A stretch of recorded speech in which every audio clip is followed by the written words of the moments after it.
So a couple of weeks ago, I'm on the social medias and I see that Mark Millar, legendary comic book writer, has a new book out on Kickstarter with dragons in it. And I said, whoa, I didn't even know about this one. And I immediately backed it. What the hell's going on here, Mark? Are you into dragons too? It is literally the first project I ever pitched to a comic book company when I was 13. DC were doing a thing where they were looking for new talent, right? And when you're a kid, you think you're ready. I remember when I was 13 thinking, right, okay, they've got Frank Miller, they've got Alan Moore, time for me now, that kind of thing. And it's like, like those crazy people on American Idol. Like, I was kind of like that. I was like, okay, now's my time. And I wrote and drew, I actually drew the thing as well, drew a thing called Conquered and sent it into Julius Schwartz, who was DC's most senior editor at the time. And I got a 5-page rejection letter, which was really good. I saw that as a bonus because it wasn't just a thank you for your time. He really went into it and talked about it and, had a lot of thoughts.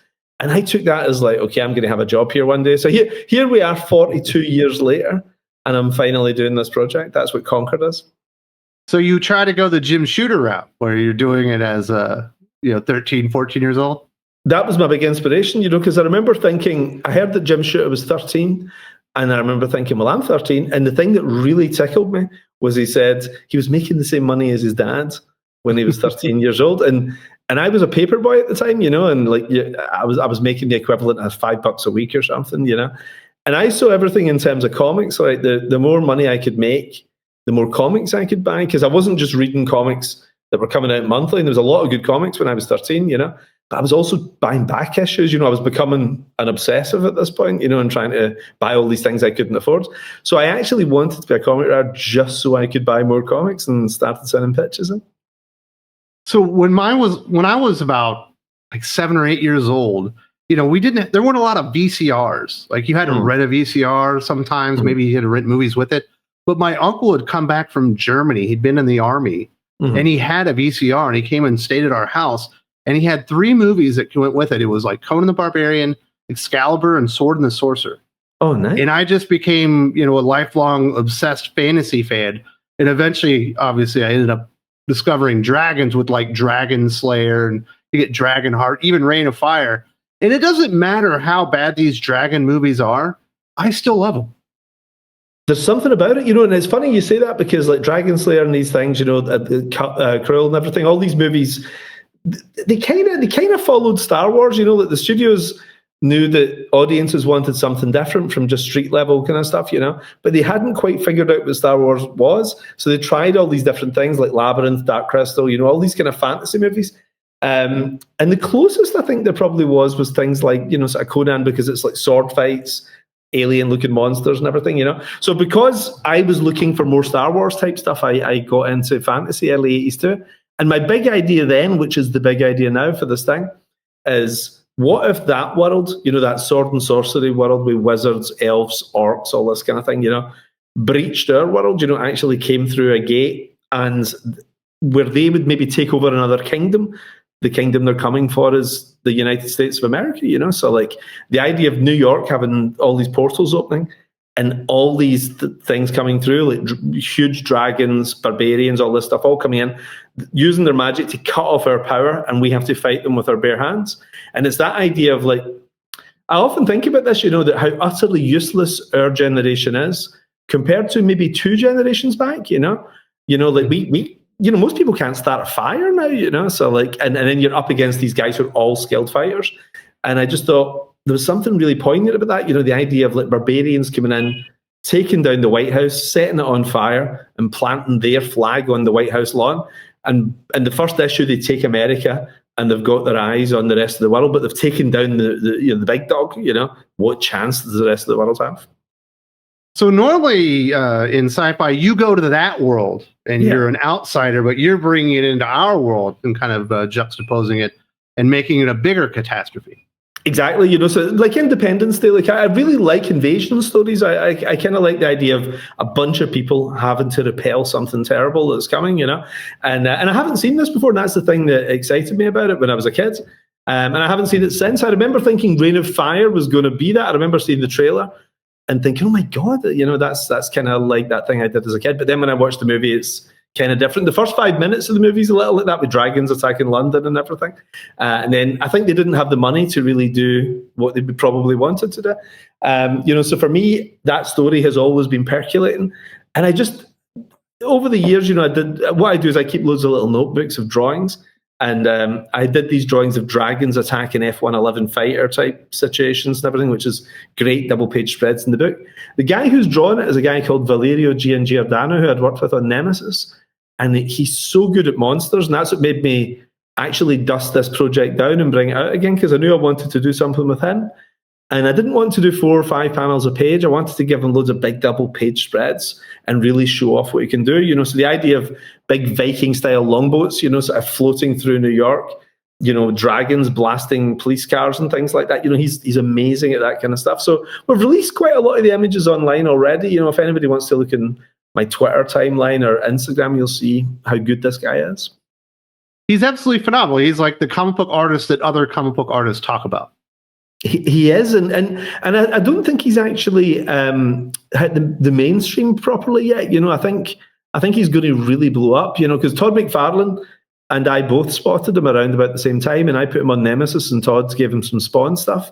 And I think we could both see, hang on, this guy's like the best kept secret in comics. Like, DC and Marvel are going to, as soon as we finish this, DC and Marvel are going to try and snap him up. The only good thing is I pay a lot more than DC and Marvel, so like. And you got 3 more volumes.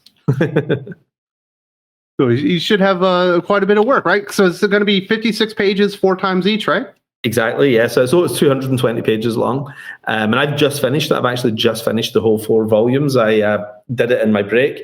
So that's the only projects I'm doing sort of outside of Netflix just now. There was Psychic Sam and this. But I've got a certain amount of work I need to do every year. But it sounds terrible to say COVID was very good to me, but COVID gave me a chance to really get ahead because I had nothing else to do. So I actually cracked on and did so much work. And I had a little gap and managed to, get these 2 projects going outside of Netflix, which the artist and I could co-own, which is good. I talked to a few people, and it's the image of the White House with the dragon on top of it that seems to be the one that really puts people over the edge. Be like, oh, okay, I need to hit the buy button on this.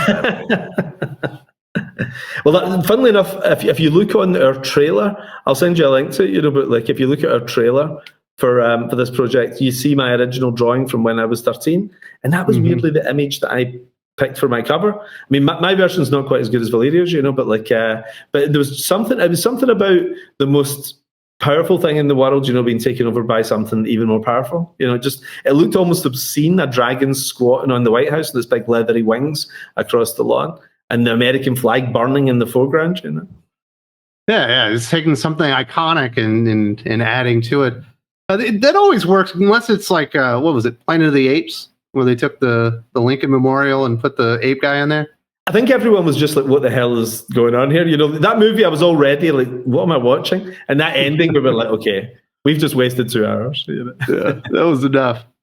But hopefully there won't be any moments like that. But you mentioned Psychic Sam. That one's actually being delivered right now. That was your first crowdfunding campaign, right? Just this week, actually. So people have been getting them this week. I haven't got my copies yet, actually. I really can't wait to see it. And we're doing the same thing in this as we did with Psychic Sam, where we're doing a black and white 1970s magazine style edition, and this is pure Gen Xers. Like, you're a little younger, so like you won't maybe feel the same way about this stuff. But see, if you're a Gen Xer and you see like a black and white comic magazine, you're like, I need this. I'm 47 years old. I'm totally Gen X, and I definitely got the black and white magazine edition of Conquered.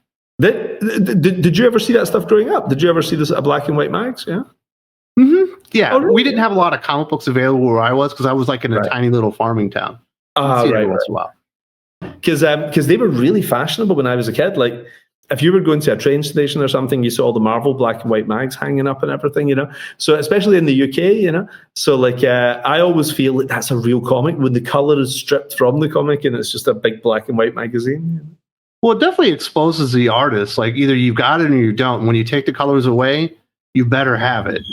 Yeah, that's a great point. There's so many people I see, especially since the 90s, people who've been saved by a good colorist. I've seen people saved by a great inker, but especially a great colorist.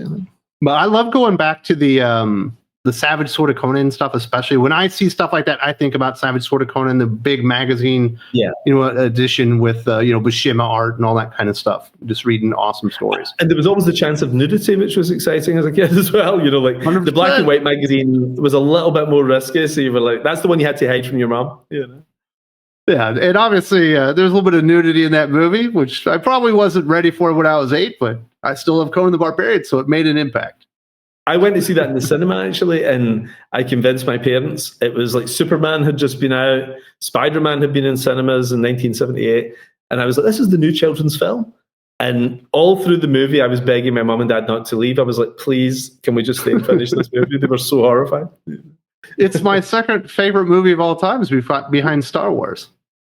Oh, that's do you know what? It's funny. I had COVID last summer, and I got to spend 3 days in our little room downstairs we have as a cinema room, and I was isolating from the family. And I said, guys, don't come in this room for 3 days, until I feel better. But leave food outside the door for me, and I'm just going to watch movies.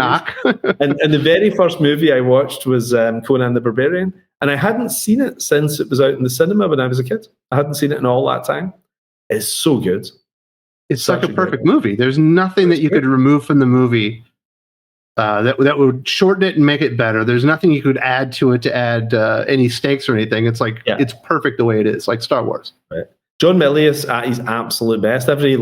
So many quotable lines of dialogue, and I was shocked how much I enjoyed it. Same with Star Trek 2. I hadn't watched that for years, and I watched Star Trek 2 when I had COVID. I had the best COVID ever. It was amazing. I watched Scarface, Star Trek 2, all the things I can't get my family to watch. I would just sit on my own sweating, watching this stuff. It was great. Yeah, with some takeout delivery. Yeah, it was awesome. I want some Indian today. I'll take some Chinese food now. So got a bathroom, got a TV. That's all you need. So right now, this week, I've started my yearly rewatch of Lord of the Rings. Right. I think it's so weird because, when I was like 5 years old, Star Wars was my favorite thing of all times, and it basically continued on into my adult life.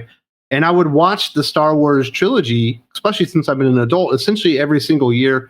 I remember my brothers just being pissed off at me because we would go to Blockbuster and they would go get the new movies, and I would go grab like Empire Strikes Back. They're like, well, I don't want to watch that again. I was like, I can't get enough. And at this point, I don't watch Star Wars every year, but I still watch Lord of the Rings. Isn't that weird?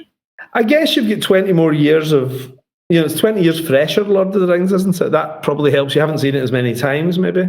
But also Star Wars is it's a Pavlovian response. Like if I see a Jedi Knight or a lightsaber now, I know I'm going to be in pain within 10 minutes. I know I'm going to start watching this and I'm going to hate it, Whereas Lord of the Rings, I haven't even tried the Rings of Power, so I haven't been hurt by it yet, So I watched 3 episodes and it was truly bad.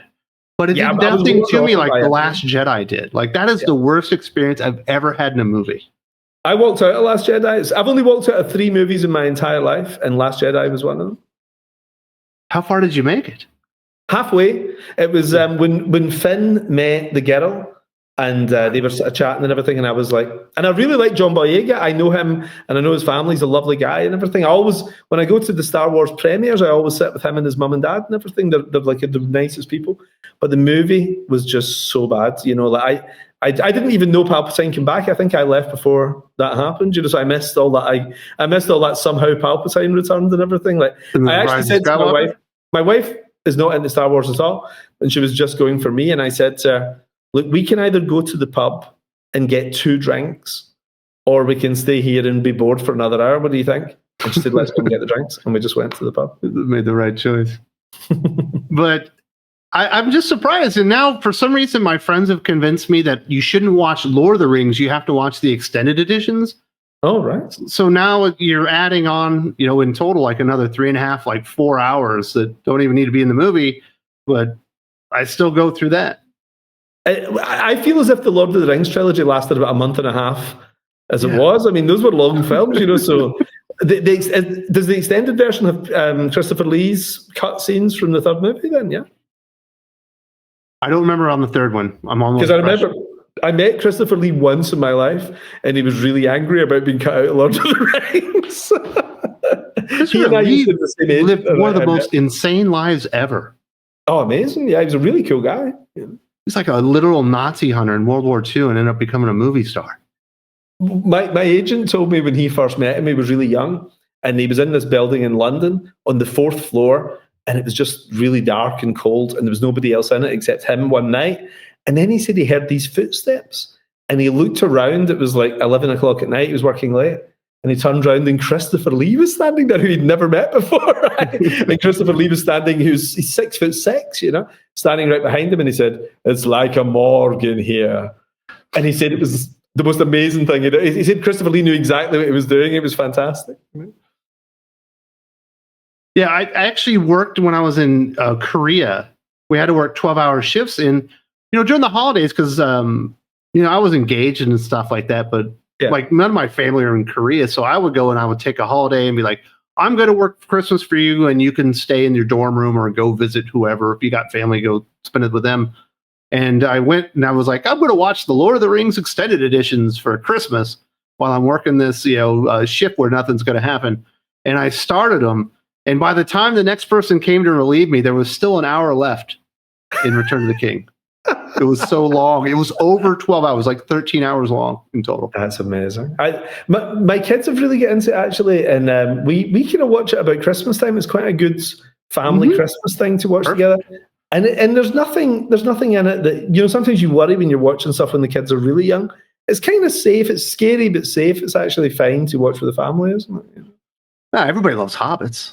Yeah, yeah. And even the monsters aren't too scary. It's all kind of safe enough, isn't it? Yeah, because in the at least in the theatrical cut, you don't get the Balrog like too much. Yeah. He's only there for maybe like 2 minutes, tops. Do you know what I struggled with? I tried watching The Hobbit. That's hard going. Like there was one scene that had two songs. I remember one scene with 2 dwarf songs, and I was like,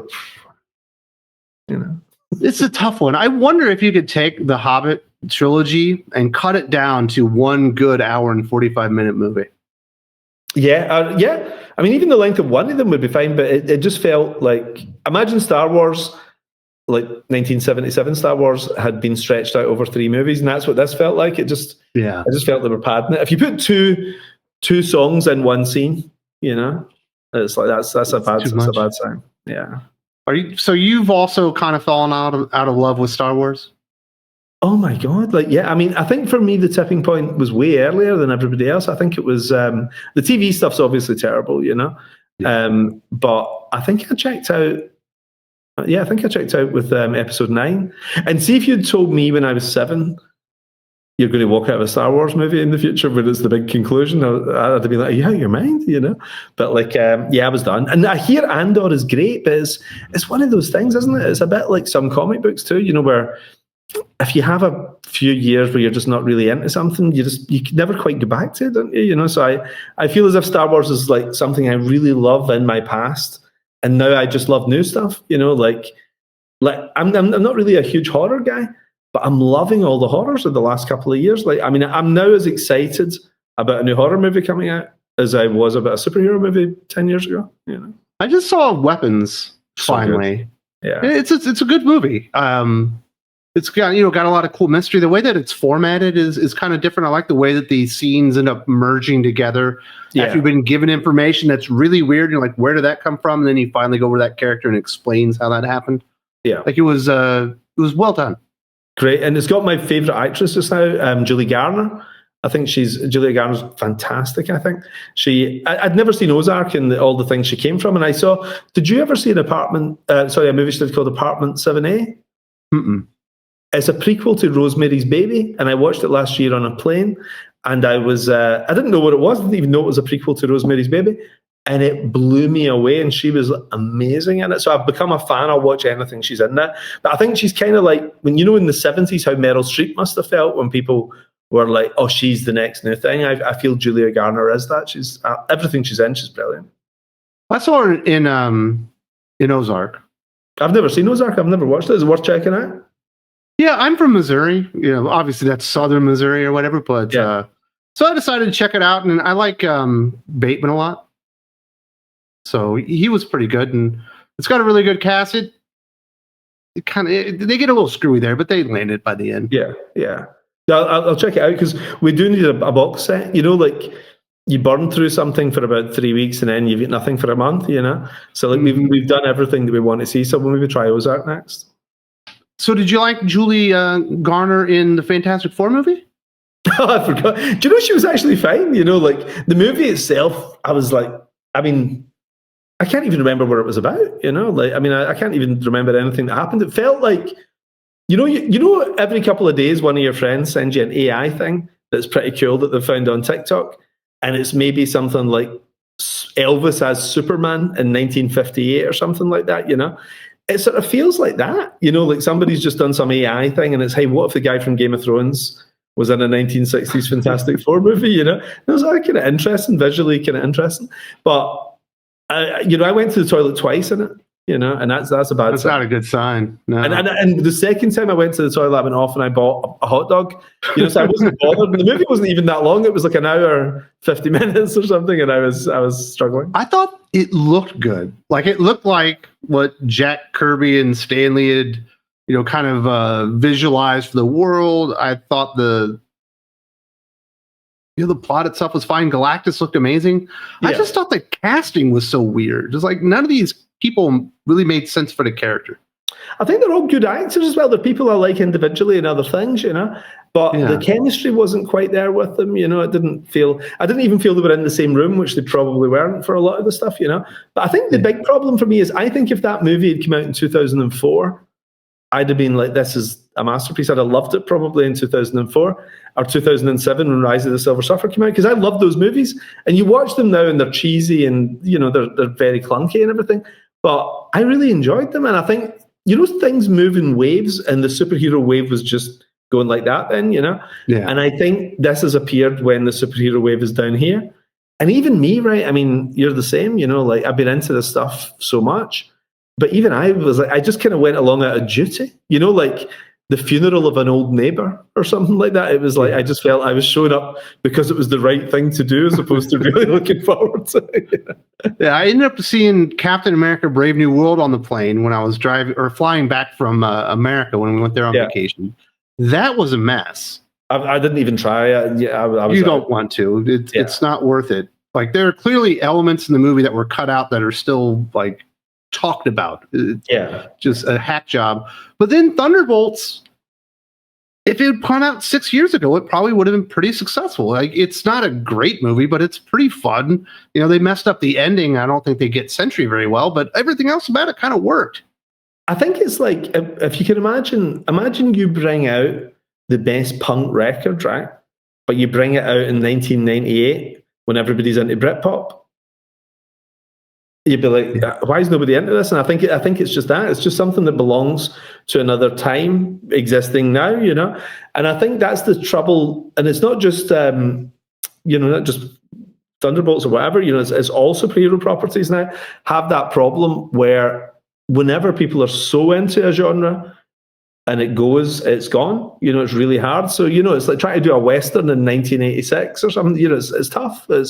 You'll get a couple trickling through, but the wave is gone. The wave belonged to a generation before, and I think I just don't know. Like there's Spider-Man is the only one I think that they haven't dropped the ball on. Like I really enjoyed the Spider-Man movies. I think they're great. I think the casting's good. They've always got really good people working on it.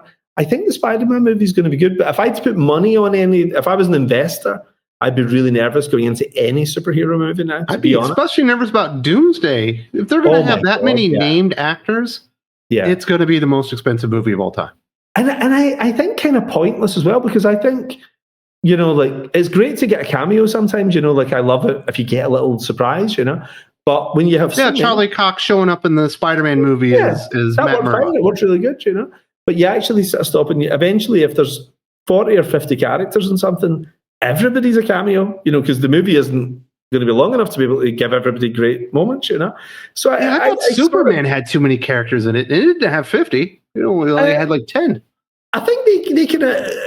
I think that was kind of roughly the same number of characters as Guardians. You know, it has roughly, you know, it's got about 10 characters. You know, 5 or 6 central characters, and then the orbit and supporting characters. So I think they sort of kept it together. But you're talking 40 or 50, I think, in Doomsday. You know, and I don't know.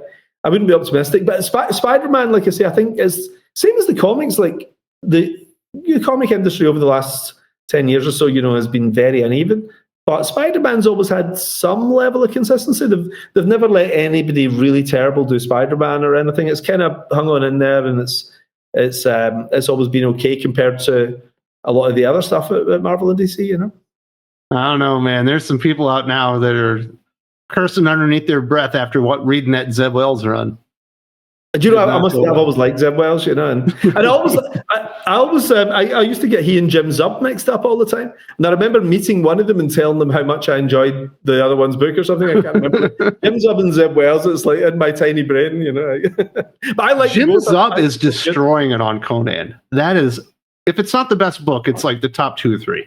It was your recommendation that actually got me picking that up. I hadn't picked up a Conan book since I was 10 looking for nudity. But Jim Zub's Conan is awesome. Yes, it's great. It's like, and you also put me on to Jeremy Adams in general, but I got Jeremy's Flash Gordon, I got Flash, I got Green Lantern, all based on your pick of the weeks, actually. So you always give me a great score. Yeah, I always like to help. Did you get to see the Conan the Barbarian 25 with Alex Horley came in and painted? No. They're all hand painted pages. It's a double-sized issue. No, I just saw the reviews, but is it entirely painted, the whole interior? Yeah. Yes, he did the entire thing. Apparently, it took him a year to complete it. That's how long they had been working on issue 25. That book, I think, is doing really well as well, isn't it? I think it's really spiked in sales since Jim took it over, isn't it? Yeah. It's definitely the biggest thing Titan Comics has ever had. But I think it's right. It's right in amongst the top Marvel and DC. So as far as I know, isn't it? I think it's doing pretty good. I believe it's. Yeah, I think it's in like the top 100, which for a very small publisher like Titan is unusual. Oh, I assumed it was like top 30 or something. Is it not? No, is it? I think Transformers is top 30 right now. Maybe I'm not even GI Joe is. I think that's more like top 75. Right, because it was maybe issue 1 had spiked into the. Mm-hmm. Maybe that's what I'm thinking of. But I think it's a great book, and I love your site actually, your pick of the weeks at the weekends, because I always find something that I didn't know about, there's so many small publishers especially, it's really easy to miss something, so it's great. If you're only narrowing down like your top 7 or 8 comics of the week, it's great, there'll be something there that I haven't seen before. Yeah, I love making that video. It's good talking about the best stuff of the week. Now you have obviously Millerworld, your comic stuff, but you've been hinting at, I guess there's going to be another crossover. Obviously, we got Big Game with Pepe the Raz, and that was amazing. But now you're going to do a crossover with all like your spacefaring characters? All my sci-fi heroes, yeah. So that's the next thing. That'll be out next summer, I think. So the artist has already started. So we'll announce him in January. And he's a European legend. I've really get into the European guys. I'll send you, just between you and I, I'll send you some art. It's unreal. It's fantastic looking. I'm really happy. I've always been a big fan of this guy, and that's next summer. So I've like I say, I've finished Conquered, finished Psychic Exam, back on that stuff in the meantime, and of course we're doing our movies now as well. We've been the last how long? Maybe the last month or something. We've been doing a lot of prep stuff on two of the Netflix movies. The first one, it's no secret really. We're going to be doing King of Spies, but we'll be able to release details on who everybody who's involved in it, So it's been a long time coming, like King of Spies. We started it developing it as a movie at Netflix, and then we developed it with 2 different teams as a television show, and now it's back as a movie, and it's like moving like a rocket. It's been great. Feels better as a movie. It does. I must admit, it does. I think the TV team really liked it, but it feels too slowed down as a TV show. When something that should be 2 hours becomes 8 hours, because it's got to feel it's essentially Britain's Greatest Spy's last adventure, and if that drags out too long, it feels a little, just hurry up and die. It's Old Man 007 kind of. Exactly, Old Man 007. That's perfect, because it's. I think it's got to be his greatest adventure ever, So you've got to keep the momentum up. And I think a TV show maybe just slowed it down a little too much. So actually, wait till you see the director. Again, I'll tell you privately, but he's so good at fight scenes. I'm definitely excited for Kick-Ass. Who we're going to use, obviously, as the main guy, yes. And to see him doing these kind of fight scenes is going to be spectacular, So are you close to that one, starting? Oh yeah, that's the next thing we're doing. Yeah. So that's what I've been. Well, the screenwriter, by a weird coincidence, actually just lives about 10 minutes from me. So we've spent a lot of time together. So with the producer, the main producer on this one is he's a pretty big deal in the industry. So he was over with us over the last couple of weeks. This would be my most anticipated Netflix original movie since, what was it, Seven Kings Must Die?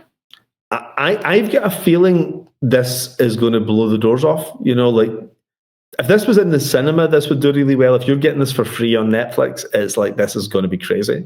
K-pop Demon Hunters, your ass is ours. Oh, you think? I think so. Yeah. Did you get to see it yet?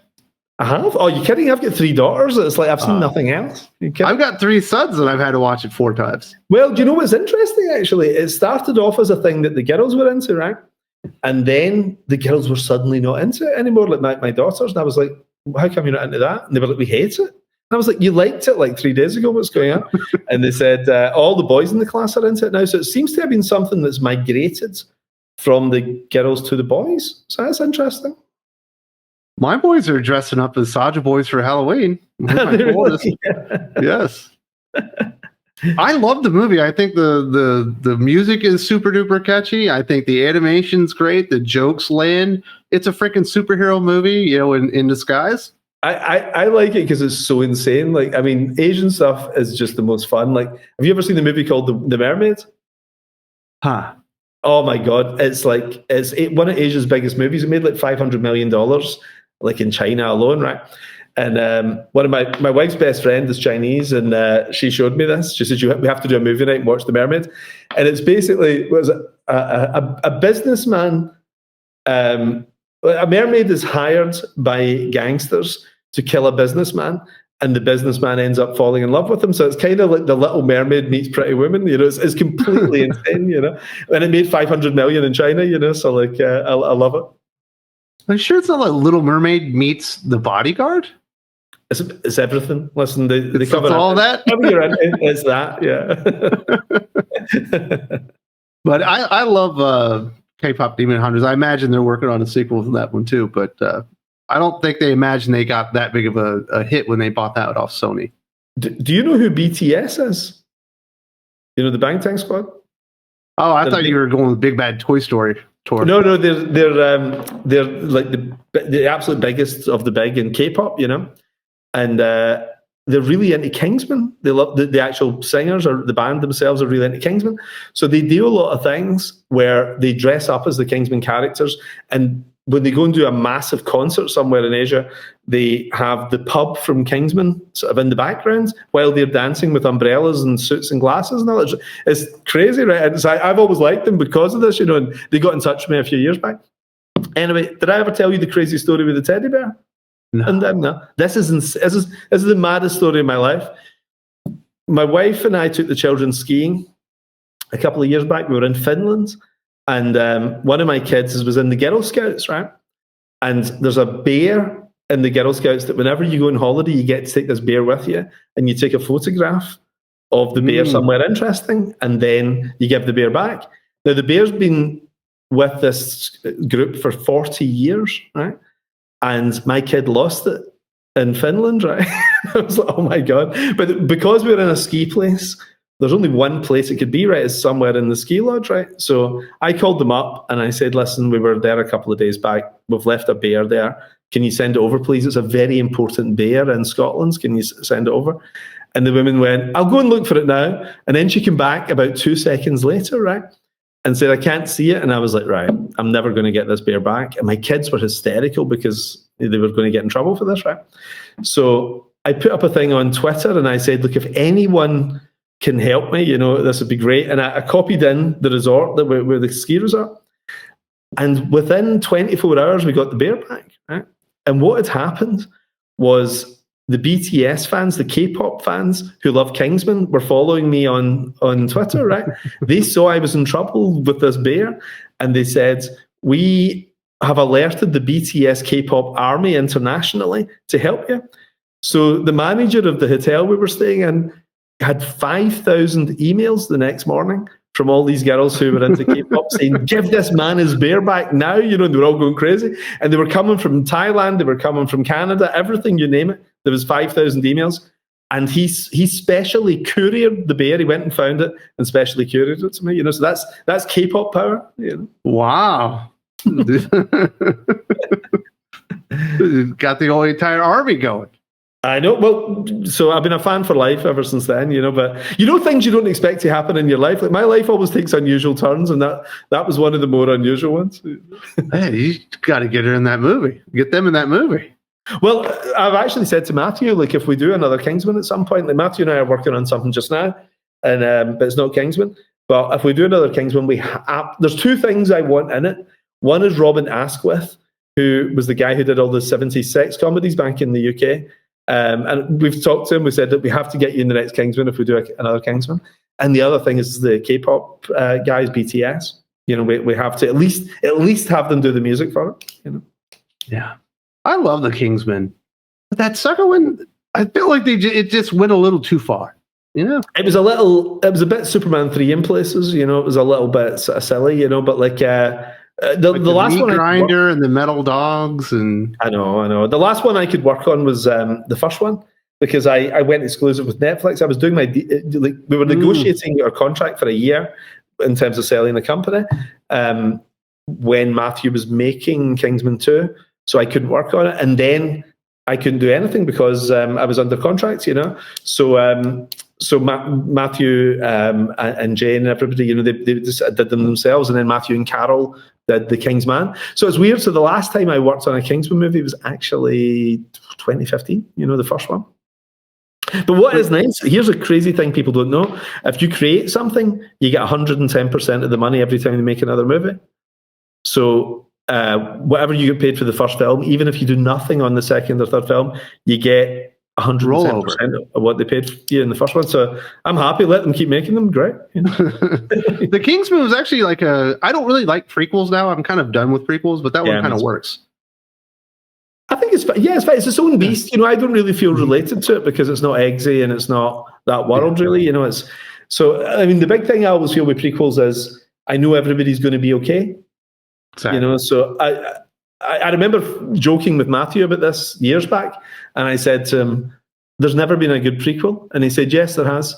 And I said, it's all garbage because that these guys are going to be all right because they're in the later films. And I said, tell me one good prequel. And he looked at me angry and he said, X-Men First Class. Oh, yes. He'd made a prequel, So. Yes. Temple of Doom would have been the answer before that because technically that would happen 7 years before Raiders. That was naughty though because nobody knew though really. I mean, they were kind of tricking you with that one. You have to look very carefully. X-Men First Class is a great movie though.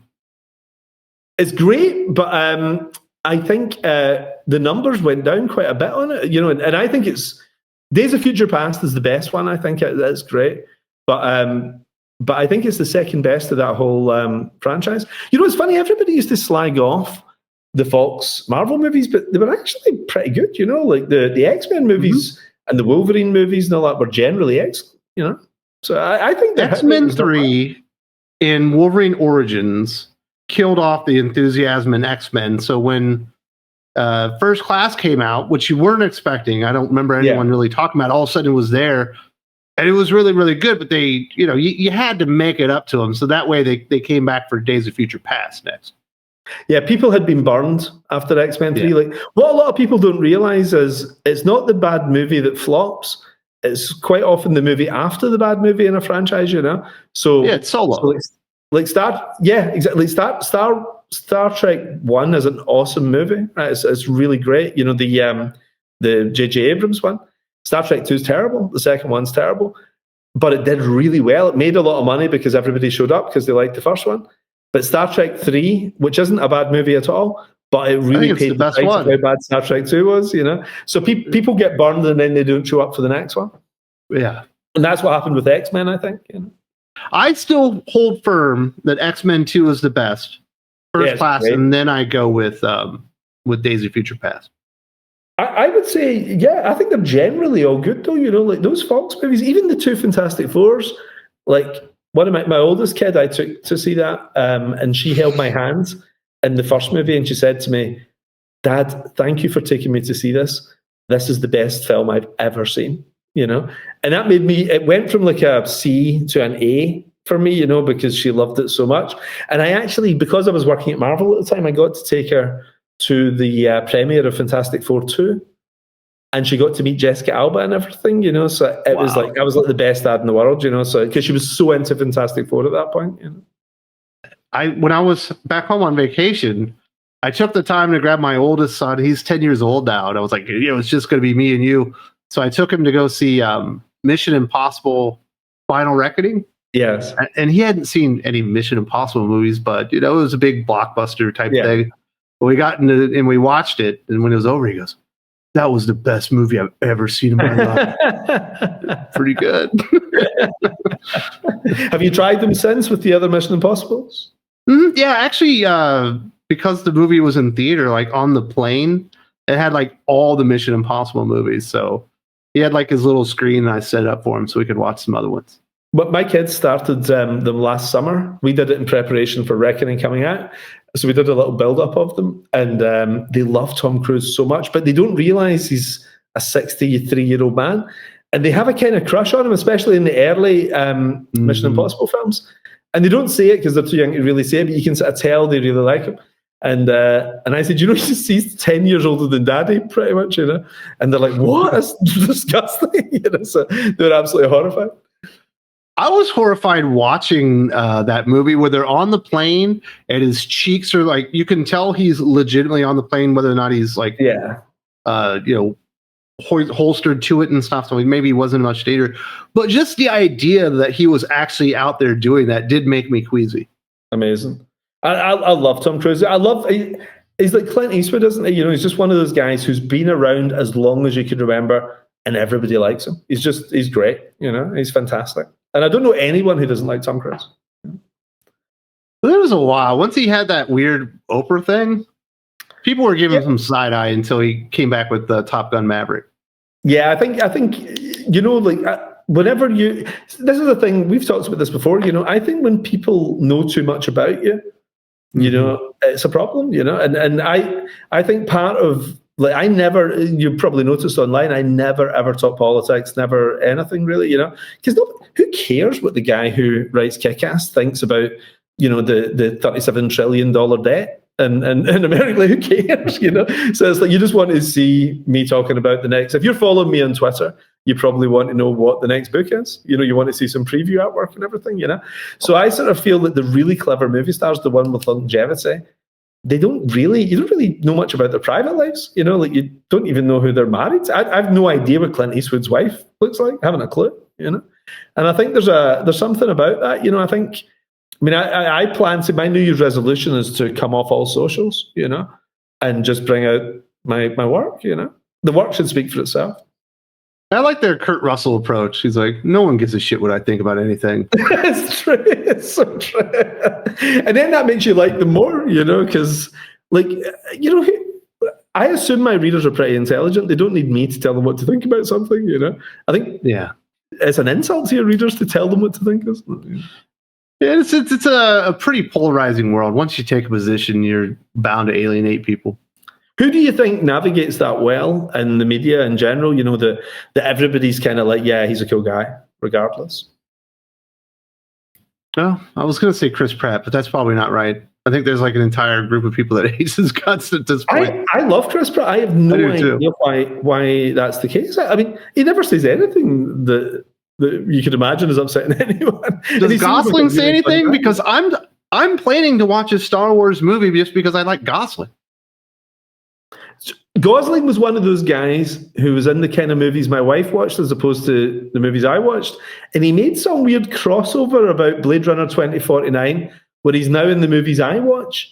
And I really like him. I think he's great. And he makes great choices. What I love about him is, he'll go and make some movie where he's in love with an inflatable woman or something like that. I like the fact that everybody else is saying to their agent, I want to play Batman. And he's like, get me that script with the inflatable women. I like the fact that he just makes like 1970s choices. I like him. Yeah, you do Barbie one week, and the next thing you know, he's in Blade Runner. Both awesome as well, like he makes great choices. I thought Blade Runner 2049 was pretty good. It was just like 32 minutes too long. They just needed some select editing to truncate it down a little bit. But otherwise, I've rarely seen a sequel, especially one that far removed from the original, really capture the atmosphere and like the feeling of the movie. I love the original, but I think I prefer 2049. You know, and I was so obsessed with it. Like now and then when I go and see a movie with my friends, I don't know if you do this, we stand outside the cinema and talk, if we're really into it, for like an hour or 90 minutes or something, just analysing the film, just taking it apart. And the thing I couldn't get out of my head was, while I was watching the film, don't know, have you heard this theory? And I think I was the first person to talk about it. I went online talking about it next day, which was that Harrison Ford is confirmed to be a replicant in the film, and Ryan Gosling's character doesn't exist. I thought it was confirmed that he's not a replicant in the film. Well, it's like The Sixth Sense, where you realize that the only person who talks to Ryan Gosling, the only people who acknowledge Ryan Gosling in the film, are electronic people. And he's the dream the robot sheep are having. And at the end, I remember thinking, why is he smiling? Because it was so poignant. It seemed like such a big deal. He was smiling as the snow was passing through his hand when he was lying dying outside. And I was like, he's not real. He doesn't exist. And I got in touch with Roger Deakins, the cinematographer, right, with a mutual friend. And I got in touch with him, and I was so obsessed with this.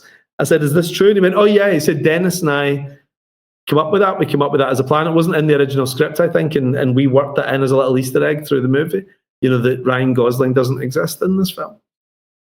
And to me, that just took it to another level. It just blew my mind. These are guys operating in the upper stratosphere, you know. Doesn't he talk to the chief of police lady that's always like sexually harassing him? I'll double check, but I'm pretty sure not. You know, but I'll double check. I thought she was real. I can't remember. I haven't seen it since it came out. Jenny from fucking Forrest Gump, right? Yes, yeah. But I'll check it out again. But I remember at the time, and Deakins confirmed it. You know, so I knew there was something, because that's what that ending was all about, with the snow passing through his hand. You know. Do you subscribe to the Jenny from Forrest Gump is the greatest evil in all movies, including Darth Vader? I haven't heard this. What's the idea? Well, that she was just like a wretched person, that every chance she had to treat Forrest well, she kind of pushes him away. She treats him bad. Like, no, you leave. I'm going to stay with the Black Panthers. And all of a sudden, I'll be back when when I've got AIDS. And I've got your kid. Well, it's funny you say that, because I based the Huck comic. Mm-hmm. I think a lot about Jimmy Stewart or Forrest Gump or something for Huck, and that character is who I based Huck's girlfriend on. And the reason being, if you're Superman, you're going to go out with Lois Lane, a Pulitzer Prize winning reporter. But if you're Huck, you're not going out with a Pulitzer Prize winning reporter. You're a guy who always sees the best in even the worst people. So I created a totally flawed girlfriend for Huck, who just leaves with another guy, gets pregnant, comes back, expects him to kind of do everything, And it's like, of course that's who he's going to end up with, because he's all about saving people, and trying to help people who are in a bad way. And even her mum is saying to him, like, she's a disaster, like, stay away from her, And he's like, no, but I find lost things, and I can see the decency in her, I see the goods in her too, So I think that works well for Forrest Gump, because like he's such a pure character. He doesn't need somebody who's perfect. He needs somebody he can help, I think, Yeah, he likes the idea of her, but he is willing to ignore like all the BS that comes with it. Yes, yeah. But it would be so unrealistic if Salma Hayek moves into town and falls in love with Forrest Gump. It's like, it's more likely it's the girl who's a billionaire. It's an absolute. Oh, well, that's true. Yeah, she sees him as a last resort. She comes back because there's nobody else, and she gets together with Forrest Gump. Yeah. I think they're supposedly gonna make Forrest Gump too. Oh, please! You're kidding. No, they've been talking about it for a while. I hope they don't. The only way that'd be good is if they make it, a supernatural thing where she comes back. I mean, that'd be awesome. But like, I think I think we've gotten to the place where there's just too many sequels. There are not enough original ideas.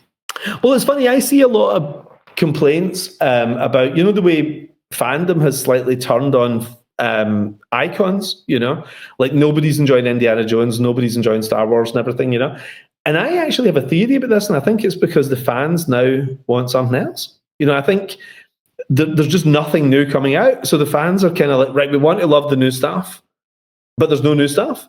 So they're reheating Alfred Pennyworth as a television series and things like this. Everybody's like, no, just give me some new stuff. So I think something new and fresh is getting over rewarded. Like I could never have imagined Kingsman was going to make 425 million, at all on an 80 million budget.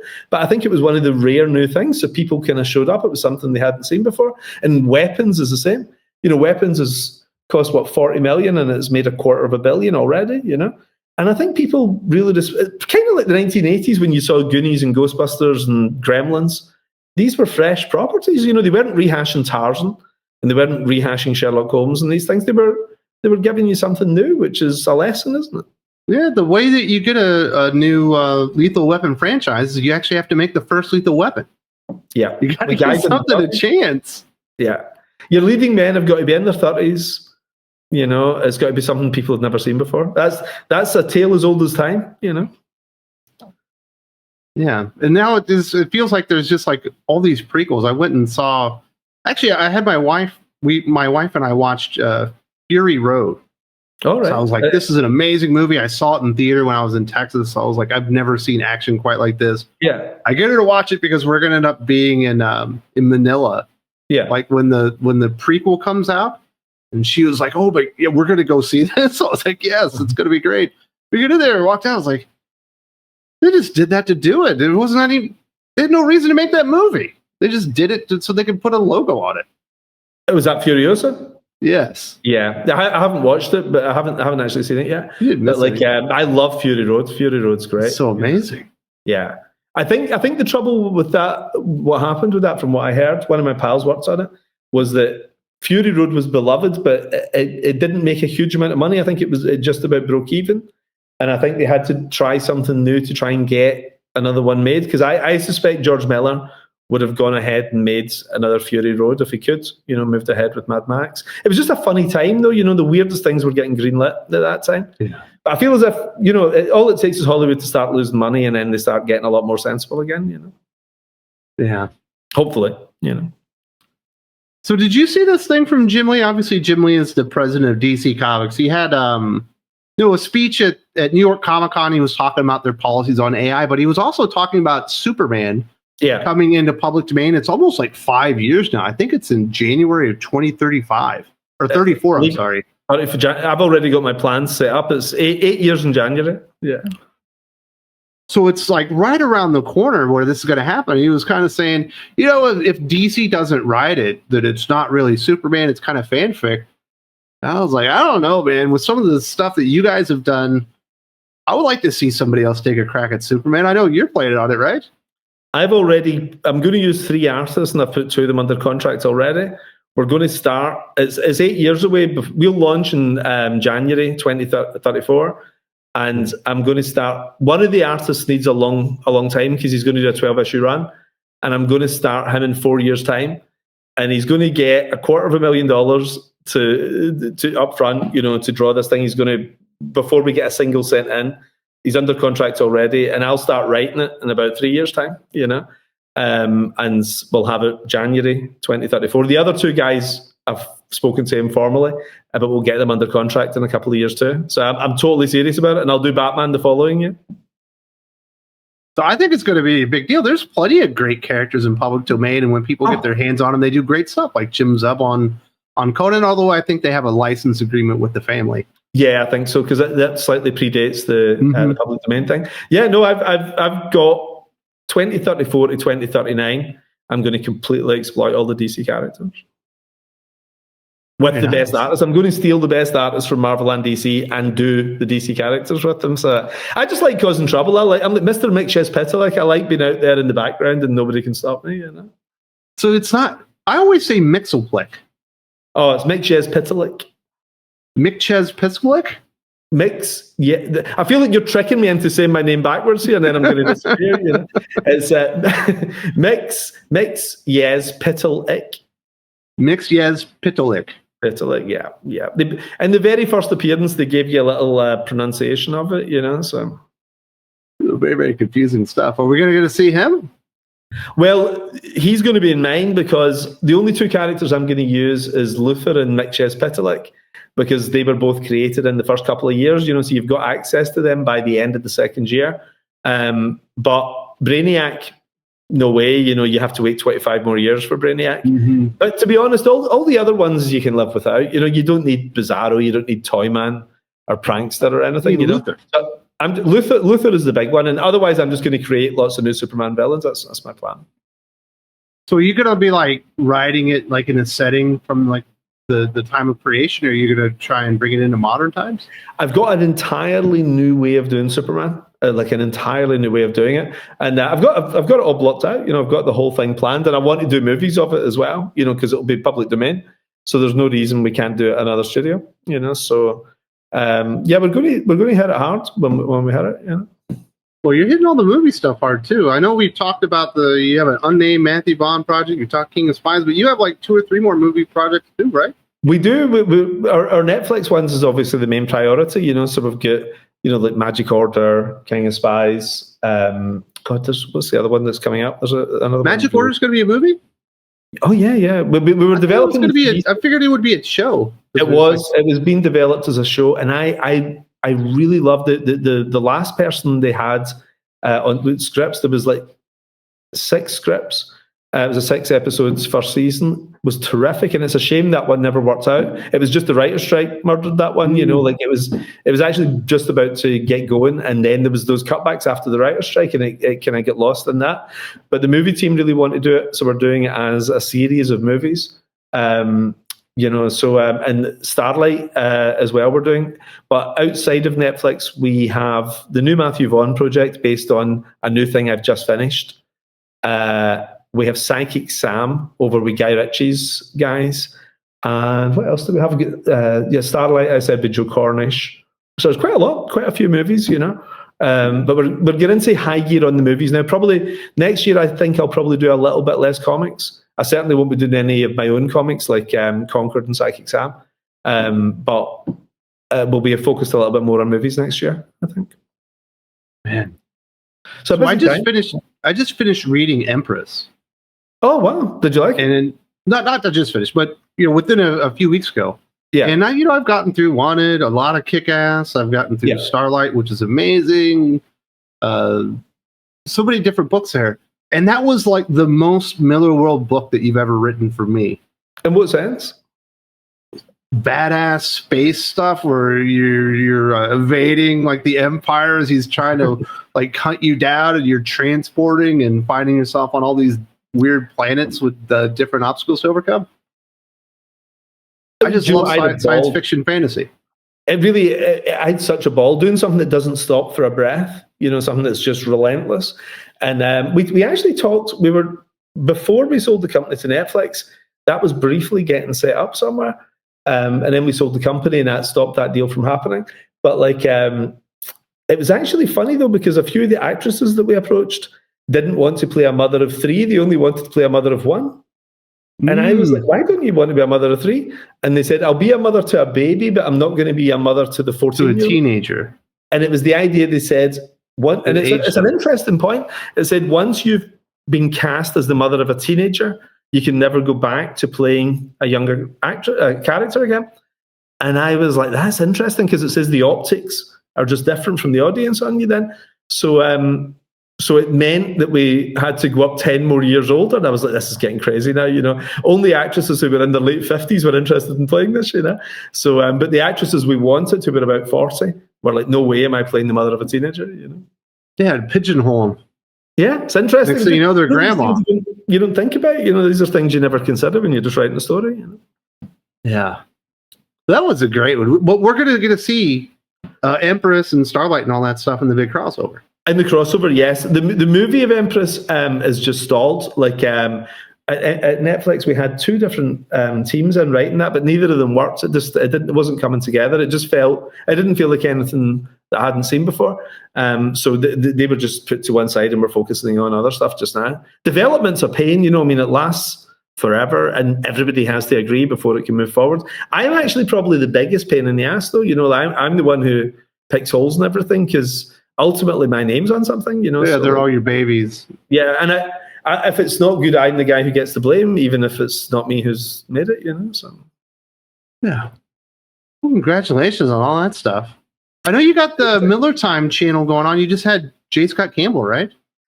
yes, he's we were going to do tonight, but my wife said to me, we're actually going on holiday in about an hour, and I thought we were going to the airport tomorrow morning, but she says I don't want the traffic in the morning. We're going to go to the airport tonight and stay in the hotel. And I was like, bloody hell. So I had to cancel J. Scott Campbell and bump him to next Sunday instead. So I'm going to do him then instead. Oh. So you got that slot, you know, but J. Scott up to next week now, you know. So I can't wait to talk to him, though, because I've loved that guy since the 90s, you know, Danger Girl and everything, Gen 13. You know, he was awesome. Yeah. I would love to hear the state of the comic book industry from his perspective. Yeah. As obviously somebody that came up with a very influential artist. Everybody likes his interiors. But as the industry has kind of evolved and changed to be more collectibles than entertainment, you know, he's found that niche with his own little imprint. I think he's got probably his own deal with Marvel. Yeah, he's making Spider-Man covers and stuff. It's really lucrative and cool. It's a good business for him, you know, and like, and he's what I love about him is, you know, there's some guys you look at the art and you know immediately who it is, like Adam Hughes, Joe Mads, Bill Sienkiewicz, you know, Kevin Nolan. Like you instantly know as soon as you see them, and he's just one of those guys. He's got the most beautiful, unique style, I think, and it's so kinetic. Like, and he's amazing at drawing action scenes and beautiful girls and all this. You know, he's great. So speaking of which, I better run and actually start getting together. I'm saying you're about to go on vacation. I didn't realize we were this close. Well, that's what I was saying, because I'm normally quite organized, right? But like, I had no idea we were doing all this movie work over the last few weeks. I didn't realize that was going to be the dates. So I set up our campaign for Concord, and then I haven't had a chance to really go on and promote it anywhere. I think I've done a couple of interviews, but very little. So this is only my third one. And now I'm about to disappear for a week on vacation. But the final week, I'm going to go at it hell for leather. I'm going to be on every channel you can think of in that final week. Well, very nice. Well, I'm glad that we got to sit here and talk not only about comic books, obviously movies and everything. It's always good to talk to you, Mark, about all the stuff going on. You too.